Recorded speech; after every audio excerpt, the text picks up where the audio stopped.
Welcome to Sharkie's Gaming Controllers. I'm Sharkie, and in today's video we'll be taking a look at the Gravis Destroyer PC Joystick. This is a vintage joystick for Windows 95 and 98.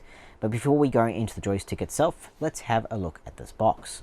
So this is the front of the box here, and it has a nice image there of the Destroyer joystick right in the center. Down the bottom here it says Destroyer PC Joystick, play to win. And up here it just advertises some of the features, so easy to use PC joystick, 2 rapid fire buttons, smooth action throttle. At the top it says Windows 95 and 98 compatible, and also advertises that it uses a gameport connection. The top of the box is fairly plain, it just has the Destroyer logo, where the sides of the box are very similar to the front. On the back though, is another image there pointing out the features, as well as a description here. Destroyer, play to win.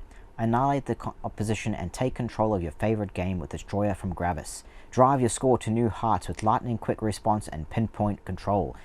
Destroyer delivers the performance and quality you expect from Gravis, a pioneer in PC joysticks. Plug and play ease puts you in command right from the start. Durable construction stands up the most ferocious gameplay. Also has some features here. 1 designed for right and left-handed players, 2 rapid response fire buttons, 3 smooth action throttle for realistic speed control, 4 plug and play connection to your PC gameport. And also here it says minimum system requirements, IBM PC uncompatible, standard PC gameport. And there's that image of the joystick. Also advertising that it has a gameport connection. Now the bottom of the box just has some text and logos. What really is telling is right here it's got a date of 1999. So it gives you an idea of how old this joystick is. So once you've pulled out everything from the box, this is what you get. You of course get the Gravis Destroyer joystick itself, as well as this quick install manual. Now this is a very small manual, and it's just meant to get you up and running when you first set it up. So in the beginning here it says getting started, and it just goes through the steps of how you can set it up and configure it if you need to. Also shows you the features here. Over the next page it gives some troubleshooting information and how you can fix issues.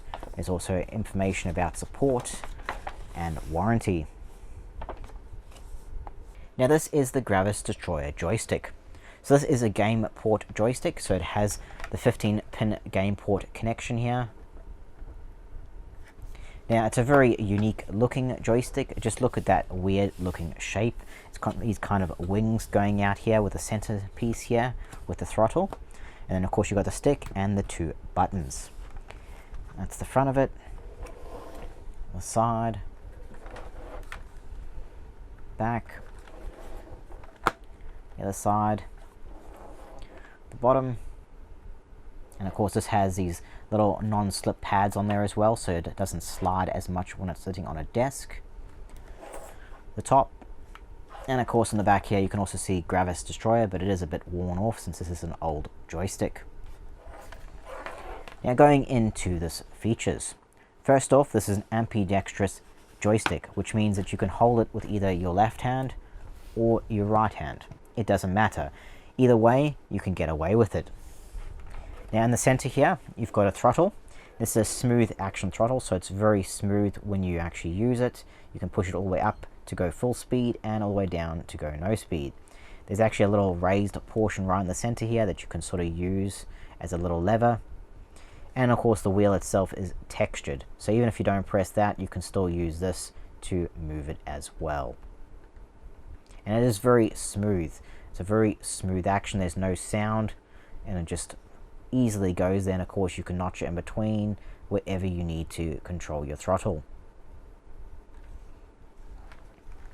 The joystick portion itself here has this awesome kind of textured grip there, and it's shaped to fit your hand perfectly so that you can hold the joystick nice and comfortably. Now the trigger at the back here is a nice shaped trigger. You can see that kind of nice divot there. Fits your finger perfectly, and it's got a nice click to it as well. It's a very responsive trigger as well. When you press this, it immediately responds to you, and of course you can easily press this multiple times. It feels really nice and has a nice click sound to it.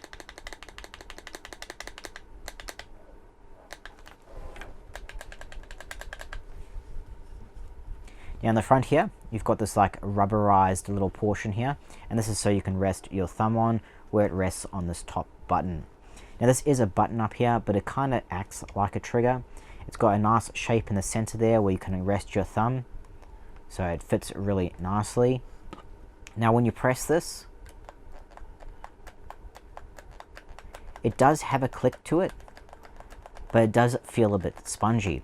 And the thing with this button is if you don't press it all the way, so say you press it like that much, that won't be enough to actually trigger it, to actually trigger a response. You have to actually push it all the way down to trigger it.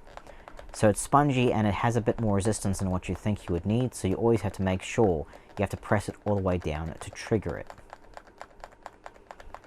So while you can press this multiple times, it's not like the trigger that you hear that solid click and it's very responsive. This one does take a bit, and you have to really push it down to actually make it work. And it does feel very spongy. It would have been nicer if it was a bit more of a solid click feeling. But it is more like a trigger. You can see how it moves. Instead of just one whole button that moves down, it does have that lower portion here that kind of moves down.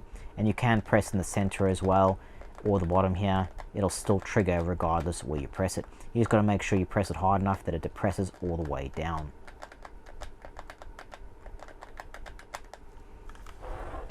Now the stick itself here, like I mentioned before, you can either hold it with your right hand or your left hand, either way. But this stick you can move around. Now it does have a slight click to it. Remember this is a vintage joystick, so it is a bit old, but it is quite smooth regardless. It does have a little bit of grindiness to it, but again, this is an old joystick. It's not going to be as smooth as modern day joysticks. But at the time, this thing would have been great. Like to have a joystick that you can use with your games.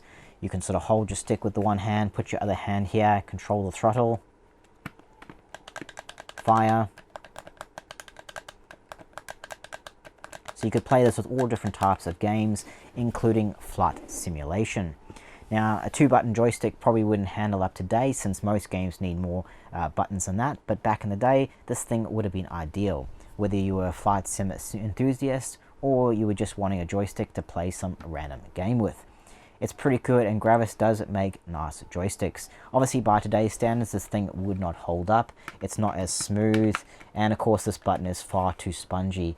It works, like it is responsive, but you just have to remember to press it down.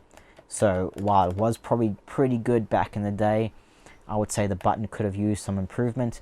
And overall, of course, it's not force feedback or anything. It's just a standard joystick, so it doesn't have any of that extra functions that some of the other companies had back then.